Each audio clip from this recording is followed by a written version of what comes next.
The morning of September 14th, 1891, began like every morning in Ash Hollow, Nebraska, quiet as a held breath, with the sun climbing slow over the endless prairie grass. Sarah McKinnon stood at her kitchen window, watching the men walk down Copper Street toward the mine entrance.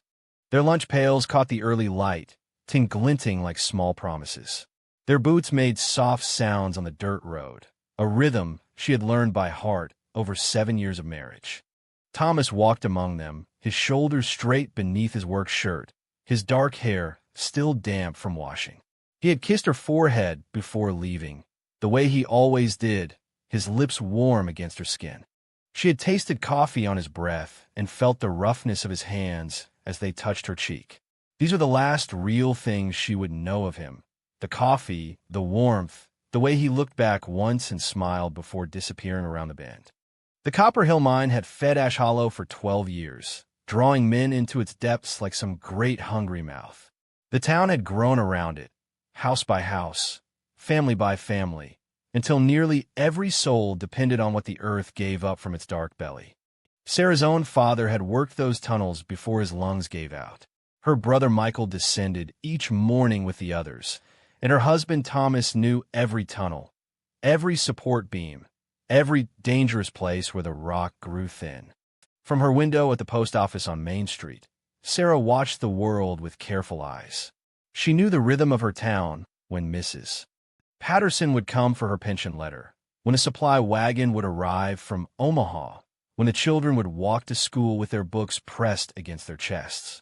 She knew which women waited by their windows, counting the hours until the mine whistle signaled the end of another day underground. The morning stretched long and ordinary. Sarah sorted mail into wooden boxes, her fingers moving without thought through letters from distant places, Chicago, New York, San Francisco. Sometimes she held these letters to the light, wondering about the lives they carried, the words that traveled so far to reach the prairie. The handwriting told stories she would never know, written by people who had never seen the endless sky that pressed down on Ash Hollow like a blue weight. At 10:30, she heard the sound. It began as a rumble, low and deep, like thunder rolling across the earth.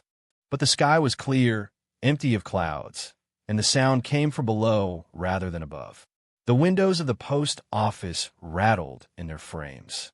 The floorboards beneath her feet trembled and groaned. Outside, a dog began barking, sharp and afraid. Then came the silence. It fell over Ash Hollow like a blanket, sudden and complete. The birds stopped singing. The wind stopped moving through the grass. Even the dog fell quiet, as if the world itself had forgotten how to make sound. Sarah pressed her face to the window, her breath fogging the glass, and watched the first woman come running down Main Street.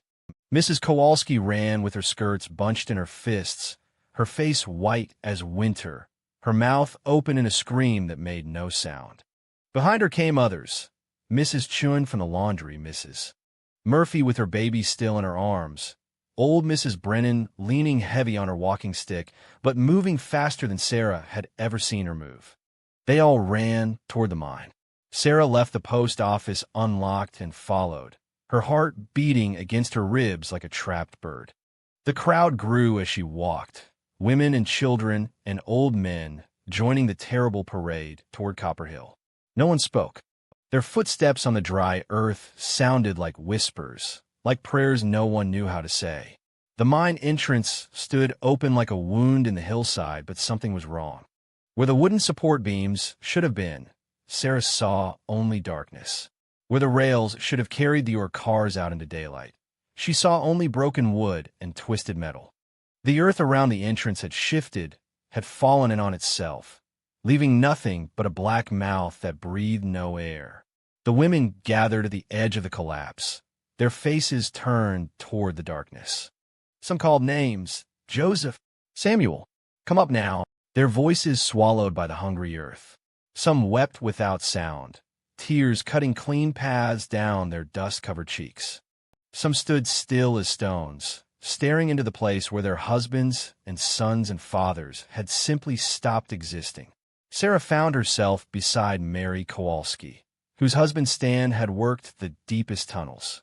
Mary's lips moved in what might have been prayer, or curse, or just the repetition of his name.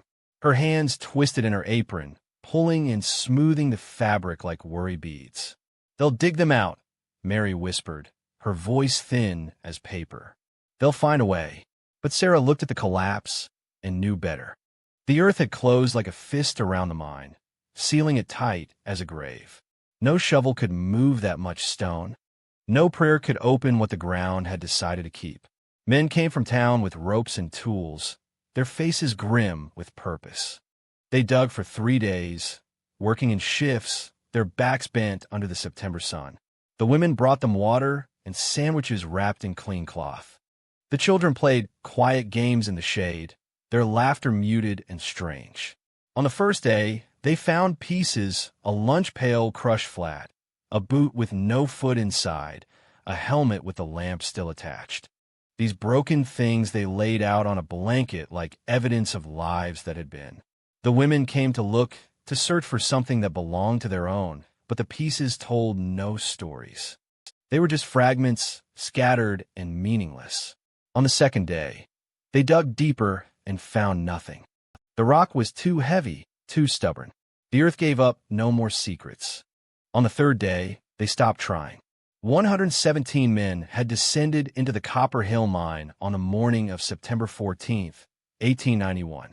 117 men were sealed forever in chambers of stone and darkness, their voices swallowed whole by the hungry ground. The town clerk recorded their names in careful handwriting, marking each one as lost, presumed dead. The mine was declared closed, abandoned, a tomb with no markers. Sarah walked home that evening as the sun painted the sky red as blood.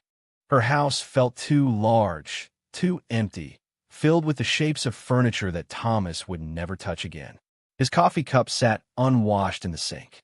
His work clothes hung on the peg by the door, waiting for a man who would never return to claim them. She sat at her kitchen table and stared at her hands, wondering how they could look the same when everything else had changed. The silence in the house pressed against her ears like water, deep and drowning. She tried to remember the sound of Thomas's voice, but it was already fading, already becoming something that might have been imagination. The knock came at sunset, soft and polite. Sarah opened the door to find Timothy Walsh, the boy who helped sort mail when the loads were heavy. His face was flushed from running, and he held a single letter in his trembling hands. "Mrs. McKinnon," he said, his voice high and breathless. "This came in the evening mail. I thought you should see it right away." Sarah took the letter and felt her heart stop. The envelope was addressed in handwriting she knew as well as her own, Thomas's careful script, each letter formed with the precision he brought to everything he touched. The postmark read Ash Hollow, Nebraska, but the date was impossible, September 17th, 1891. 3 days after the collapse. 3 days after Thomas had been buried alive beneath tons of stone. Her name was written across the front in his familiar hand, Mrs. Sarah McKinnon. The ink was dark and fresh, as if he had just moments ago dipped his pen and formed each careful letter. Timothy waited on her doorstep, his eyes wide with the same terrible knowledge that now lived in Sarah's chest. The letter in her hands felt warm, as if it carried heat from whatever impossible place her husband had found the strength to write. The evening sky darkened around them, and somewhere in the distance, Sarah thought she heard the sound of men singing deep underground, their voices rising through stone and earth like prayers that refused to die. By the winter of 1918, Sarah McKinnon had grown old in the company of impossible things.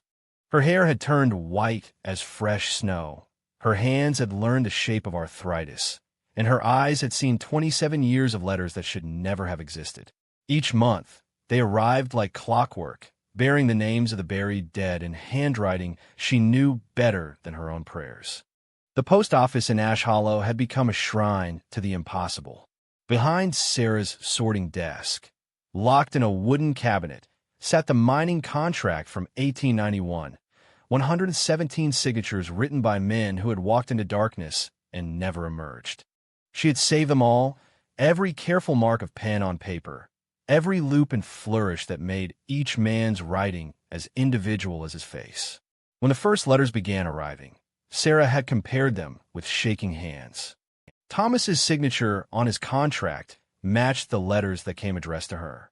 Stan Kowalski's careful printing matched the notes that arrived for Mary, though Mary had long since moved to Chicago with her sister.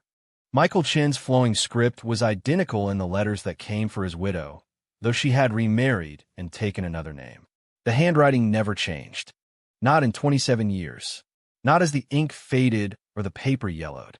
The men who wrote from beneath tons of stone wrote as they had always written, with the same careful precision, the same familiar turns of phrase. Sarah had become the keeper of these messages, the guardian of correspondence between the living and the buried. When families fled Ash Hollow, and most did, in time, their letters continued to arrive. She sorted them into boxes labeled with names that no longer lived in the town, addresses that led to empty houses where wind moved through broken windows like sighs. The Murphy family had left in 1895 after receiving 43 letters from their father Patrick. The writing spoke of love and longing, of missing his children's laughter, of counting the days until he could hold them again. But Patrick Murphy had been buried under rock for 4 years when those letters came, and his wife could not bear the weight of impossible hope. The Chin family departed in 1901. Michael's letters to his wife spoke of a garden he was planning, of vegetables they would grow together when he returned. The writing was gentle and full of dreams, but Michael Chun lay crushed beneath the collapsed tunnel, and his wife chose to believe in silence rather than miracles that tasted like madness. One by one, the families of Ash Hollow had packed their belongings and left for distant cities where the mail came from living people, where letters carried news instead of nightmares. By 1918, the town had dwindled to perhaps 60 souls, shopkeepers and farmers, a few widows too old to start over, and Sarah herself, bound to her post by duty and the terrible hope that somewhere in these messages lay an answer. She had learned to read patterns in the impossible correspondence. The letters always came on the anniversary dates, the day each man had died, the day each had married, the birthdays of children who had grown up fatherless. They spoke of love and memory, of missing the surface world, of dreams that continued even in darkness. But lately, Sarah had begun to notice something else. Hidden in the gentle words of love and longing, she found coordinates, numbers that might have been depths, measurements that could have been distances, dates that corresponded to nothing she could name, but appeared again and again across different letters from different men. 17 feet north of the main shaft, Thomas had written in a letter that arrived in March. The vein runs deeper than we thought, beloved, always deeper. 22 paces from the old support beam, Stan Kowalski had written to his long-gone wife. The copper sings when you strike it right, Mary. It sings like church bells. The water table is 3 levels down. Michael Chun had written to his remarried widow. Fresh and clean, like the stream where I asked you to be my wife. Sarah spread the letters across her desk on a cold February evening, her lamp casting yellow light across the familiar handwriting. The patterns emerged like constellations in a dark sky, measurements and directions, depths and distances, all pointing towards something she could not yet understand. Every letter, without fail, ended with the same phrase, still digging toward the light. Still digging. After 27 years of burial, after decades of being sealed beneath stone and earth, the dead men of Copper Hill continued their work. They wrote of missing their families, of love that transcended death, but they also wrote of tunnels and measurements, of finding new veins and following them deeper into the earth. Sarah folded her hands in her lap and stared at the letters spread before her. The wind outside rattled the windows of the post office, and somewhere in the distance, she heard the sound she had been hearing for 27 years, faint singing rising from beneath the ground, voices harmonizing in the darkness below. The letters spoke of love, but they also spoke of purpose. The dead men were not simply writing to their families. They were mapping something, measuring something, working toward some goal that required precision and patience, and the slow accumulation of years. Sarah touched the latest letter from Thomas, dated yesterday, though postmarked from a place that existed only in burial and shadow. His words were tender as always, full of missing her and dreaming of reunion. But buried in the sentiment were more numbers, more coordinates, more measurements that meant nothing to her, and everything to whatever work continued in the tunnels below. The clock on the wall chimed midnight, and Sarah began to understand that the correspondence was not random, not simply the desperate reaching of the dead toward the living. It was documentation. It was record-keeping. It was the methodical notation of men who had found something in the earth and were determined to map every inch of its extent. The question that had haunted her for 27 years began to shift and change, becoming something larger and more terrible than simple grief. The men were not lost. They were not wandering in some liminal space between life and death. They were working with purpose and dedication towards something they called the light. And Sarah, keeper of their messages, guardian of their impossible correspondence, began to suspect that whatever they were digging toward was getting closer to the surface with each passing year. Edmund Cross arrived in Ash Hollow on a Tuesday morning in April 1918, carrying leather satchels full of surveyors' tools and government papers that would close the town forever. The war in Europe had changed everything. Small places like Ash Hollow were no longer worth the cost of maintaining postal service, telegraph lines, or the pretense that civilization could take root in every corner of the prairie. Cross was a careful man, methodical in his measurements and precise in his documentation. He had mapped dying towns from Montana to Oklahoma, recording the final coordinates of places that had outlived their purpose. Each abandoned settlement told the same story. Resources exhausted, families departed, dreams buried beneath dust, and economic reality. But Ash Hollow felt different from the moment he stepped off the supply wagon. The town was too quiet, even for a place in its death throes. Most dying settlements still held a few stubborn souls, old-timers who refused to leave, shopkeepers hoping for one last customer, children playing in empty lots. Ash Hollow felt like a held breath, like a place waiting for something that might never come. Cross walked down Main Street, his boots echoing against the wooden sidewalks. Half the buildings stood empty, their windows dark as closed eyes. The general store was shuttered. The barber shop had weeds growing through its porch boards, and the saloon had a closed sign that looked years old. Only one building showed signs of life. The post office, where smoke rose from a thin chimney and lamplight glowed warm behind clean windows. Cross pushed open the door and found himself facing a woman who might have been 60 or 70, her white hair pinned back in a careful bun, her dress pressed and neat despite the years of where it showed. She sat behind a sorting desk covered with neat stacks of mail, her movements deliberate and practiced as she organized envelopes into wooden boxes. "Mrs. McKinnon." Cross removed his hat and held it against his chest. "I'm Edmund Cross, with the Federal Postal Survey Commission. I believe you received word of my visit." Sarah McKinnon looked up with eyes that held depths Cross couldn't immediately measure. Her face was lined with years, but her gaze was sharp and clear, the look of someone who had seen impossible things and learned to carry them without breaking. "Mr. Cross," she said, her voice steady and polite, "I've been expecting you, though I suspect your work here may be more complicated than your papers suggest."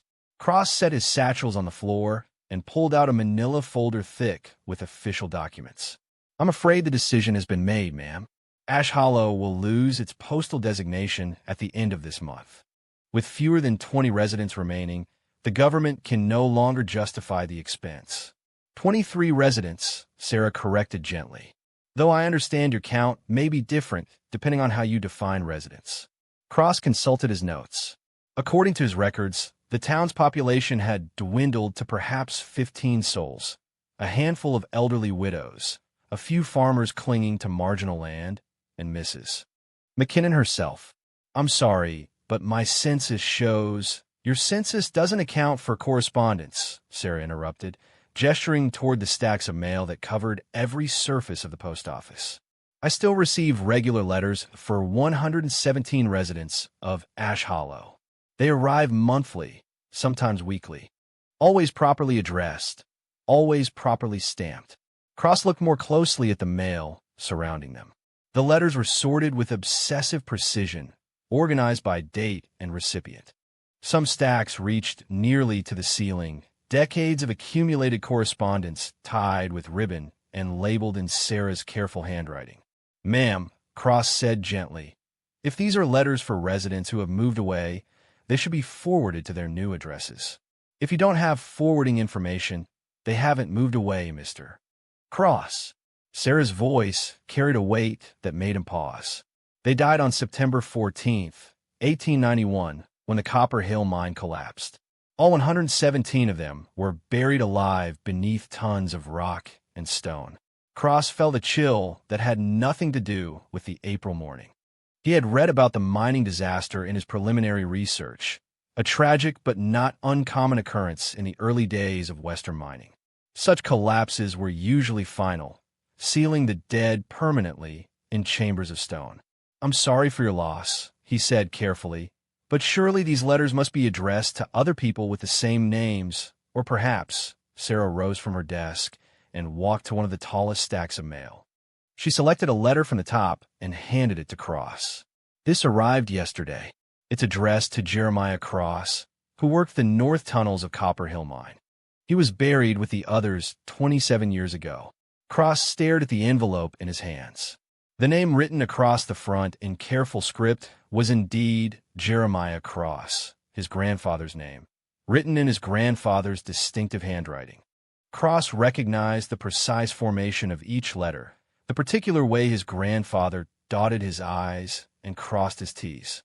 But Jeremiah Cross had died in the mine collapse of 1891. Cross himself had been born 3 years later, in 1894. His grandfather had never seen his face, never held him as a baby, never taught him the surveying skills he had learned from other men. "This is impossible," Cross whispered, turning the envelope over in his hands. The postmark was clear: Ash Hollow, Nebraska, April 15th, 1918. Yesterday's date. "Many things are impossible, Mr. Cross," Sarah said quietly. "But they happen nonetheless. Open it." Cross's hands trembled as he broke the seal. Inside was a single sheet of paper covered in his grandfather's familiar handwriting. The same script he remembered from old letters his grandmother had saved, the same careful penmanship that had taught him to write his own name. "My dear Edmund," the letter began, "though we have never met in the light above, I have watched you grow into a man of precision and careful measurement. Your work mapping the forgotten places of this nation honors the memory of those who built them. I write to you now from chambers far below the earth, where time moves differently and love requires no breath to survive." Cross's vision blurred as he read. The letter spoke of pride and affection, of watching from below as Cross learned his trade, of joy at seeing him carry forward the family tradition of mapping and measurement. But woven through the impossible love were coordinates, depths and distances, measurements and directions that formed a map of underground spaces that should not exist. "The main shaft collapsed, but we found other ways," the letter continued. "Tunnels that were here before the mine, chambers that reached deeper than any man intended to dig. We have been exploring for 27 years, Edmund, mapping passages that connect to places beyond imagining. 37 paces due north of the old entrance, you will find a shaft hidden beneath fallen timber. Follow it down, and follow the marks we have left. The light we seek grows stronger with each passing year." The letter ended with the same phrase Sarah had seen in every piece of correspondence from the buried dead: "Still digging toward the light." Cross lowered the letter with shaking hands. Sarah watched him with eyes that held no surprise, no shock at his reaction. She had seen this moment of recognition and impossible acceptance dozens of times over the years, whenever someone connected to the buried miners received their first message from below. "How long?" Cross asked, his voice barely audible. 27 years, Sarah replied. "Every month, sometimes more often. They write to their families, but they also write maps. Coordinates and measurements, depths and distances. They're documenting something down there, Mr. Cross. Something they've been working toward all this time. Cross looked around the post office with new eyes, seeing it not as the last remnant of a dying town, but as an archive of impossible communication between the living and buried. Every stack of letters represented years of correspondence for men who should have been silent, who should have been nothing but bones and memory. The coordinates in my grandfather's letter, Cross said slowly. They're precise, professional. He was a surveyor before he came to work the mines. Sarah nodded.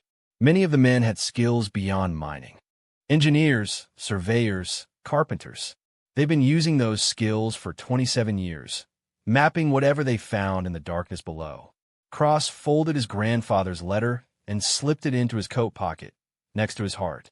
The warm paper seemed to pulse against his chest like a second heartbeat. "Show me," he said. Together, they walked from the post office toward the old mining site.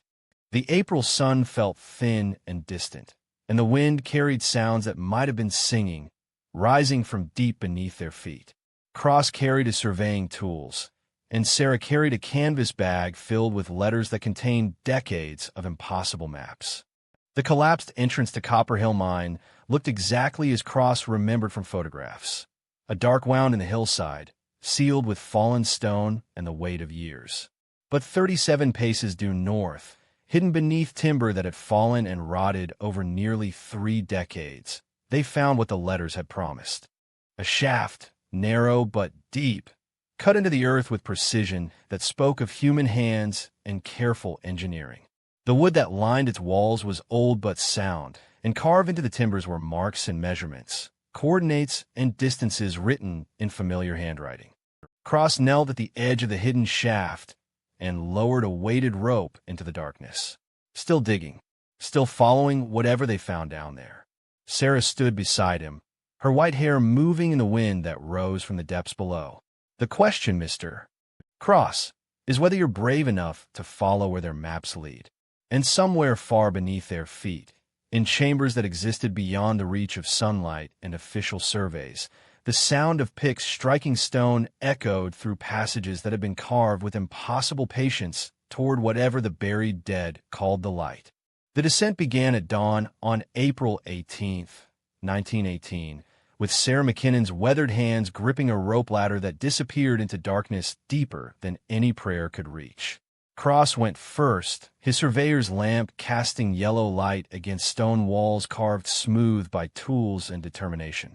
Sarah followed, her bag of letters slung across her shoulder like a sacred burden, each impossible envelope a link between the world above and whatever truth waited below. The shaft dropped straight down for 30 feet before opening into a tunnel that ran horizontal through rock that had never known sunlight. The walls showed chisel marks, precise and methodical, the work of men who had time to spare and nowhere else to spend it. Wooden support beams, still sound after 27 years, held back the weight of earth above their heads. Cross's lamp illuminated stub ends of candles melted into niches carved along the tunnel walls. The wax had long since hardened into yellow tears, but their placement spoke of purpose, of men who had needed light to work and had found ways to make it last.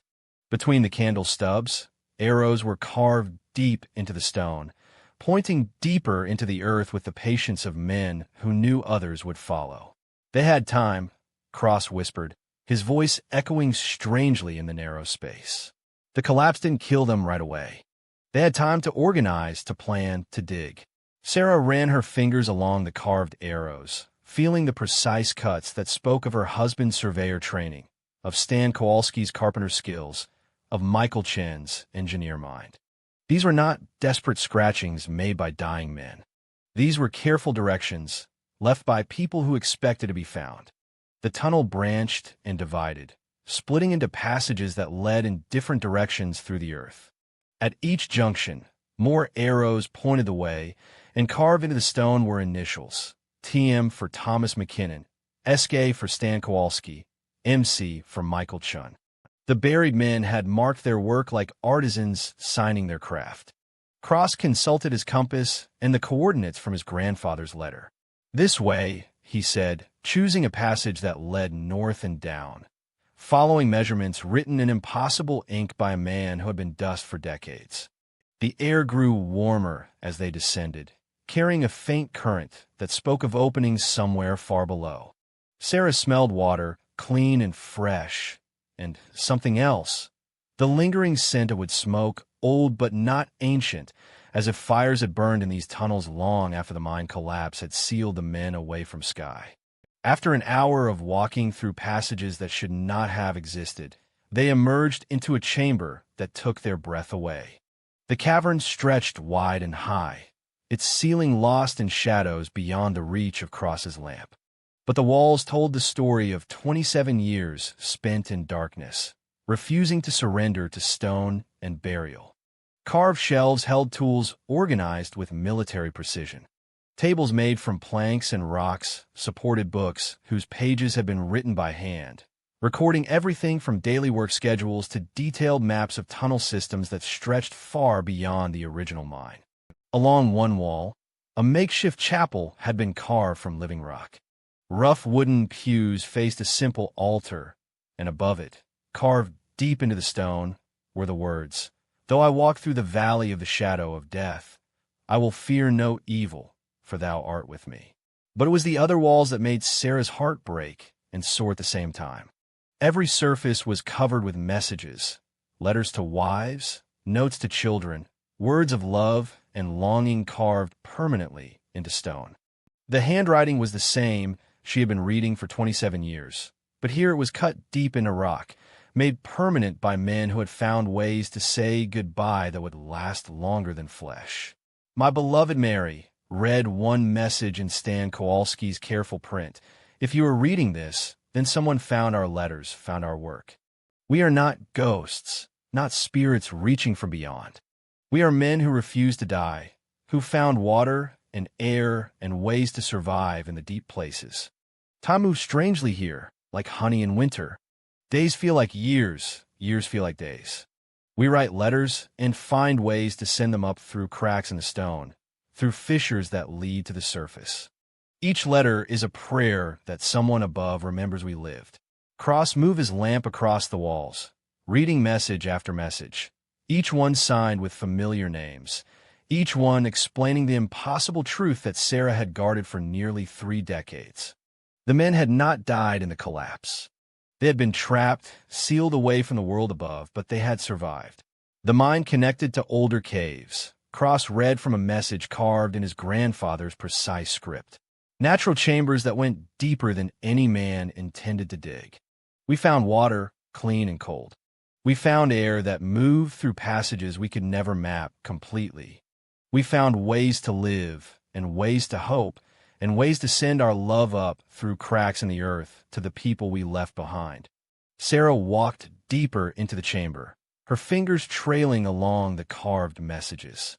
Here was her brother Michael's writing, explaining how they had organized themselves, how Thomas's surveying skills had helped them map the caverns, how Stan's carpentry had built the furniture and supports they needed. Here was Patrick Murphy's note to his children, telling them about the underground garden they had carved from stone and sustained with careful tending. In the center of the chamber, Sarah found what she had been seeking without knowing she sought it. A table made from a single slab of stone, and upon it, arranged with careful precision, were letters. Not carved into rock, but written on paper, fresh and new as if the ink had dried only yesterday. The handwriting was Thomas's, but these letters were addressed to names she didn't recognize. She picked up the first letter, her hands trembling. It was addressed to William McKinnon, written in Thomas's beloved script. Inside, the letter began, "My dear son, though you were never born to this world, you live in my heart as if I had held you 1,000 times." Sarah's breath caught in her throat.